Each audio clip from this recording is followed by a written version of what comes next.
Greetings, everybody. My name is Frank Figueroa, and I'm a Epsilon in the Palm Desert cohort. And I want to say hello from Coachella, and I literally mean Coachella. Um, as you can see, I'm wearing my palm trees, ready to go, finishing up this assignment so that I can head over to the festival and continue the festivities. But I want to talk about a single story. I'm a native of the Coachella Valley. And Coachella Valley encompasses cities from Palm Springs all the way to the far, far east of North Shore and Mecca area. As we all know, Coachella weekend is going on right now, and um, people from all over the world are coming. But as I've gone to this festival many, many different times, and um, the culture that happens and the majority of people that actually come to this festival are all outsiders, and they're usually predominantly a white Caucasian community that comes to it. There's a diverse, different type of community, but um, it's very different when you see this festival going on, and the population just south, I'd say 2 streets down. People are, usually low income families that are not able to afford things like this if they don't come from are not wealthy off or are able to afford it. This festival is just too expensive for them. It costs around $450 to $600, right? Ranging depending what you're doing or camping. But the the issue is we have one side of what people think of the Coachella Valley, and usually people think of this large festival once a year that comes, but we don't really focus on the who actually lives here a full year time. Right down the street from this festival is usually low-income migrant workers,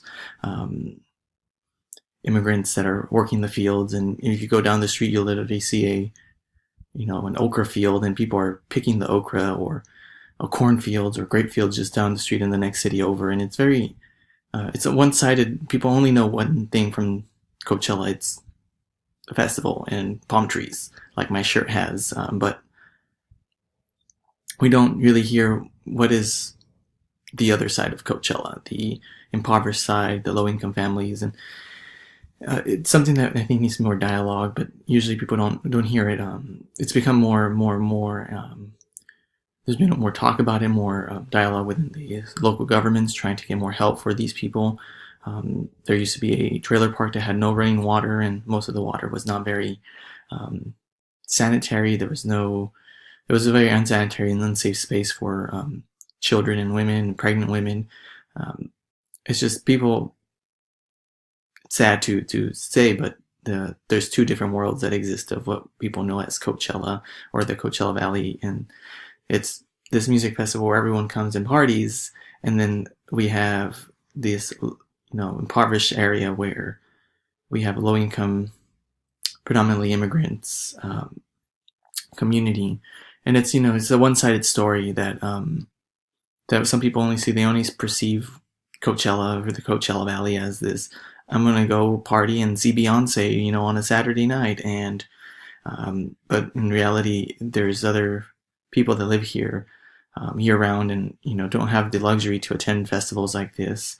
And the money that is spent on this festival for someone to attend, they'd rather utilize it for a month's worth of rent, or a month's worth of food or something. So they're not able to have that. They don't have that luxury like other people have to be able to go to that. And it's just very it's hard for people to understand when they come that it's not just a let's go and have fun, but there's really people that are hurting, and it's important to be able to donate to local food banks. And some people don't even have the ability to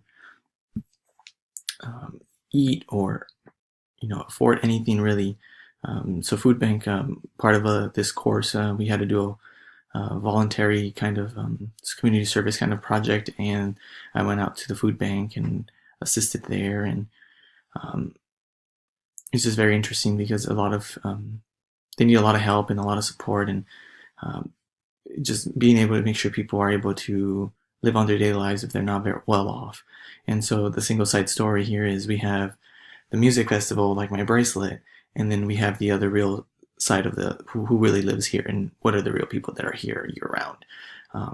So it's something that it's very, very very very interesting that many people don't know what the other side is like here.